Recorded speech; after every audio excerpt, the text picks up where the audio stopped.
You can detail the drawing models by also adding material layer compositions. From the local menu or the toolbar, from the Drawing Models submenu, select the Material Layers option. To insert a material layer diagram, simply click on the desired architectural entity and notice that the material layer diagram is now attached to your mouse cursor. Moving around in the various directions, you can now choose the right position and fix it into place by clicking again.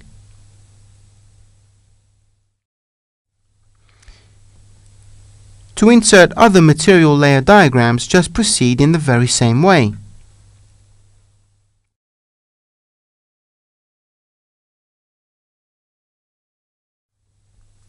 The Properties toolbox allows you to now make further adjustments, such as changing the font used in the title and description, the associated layer, and the drawing scale.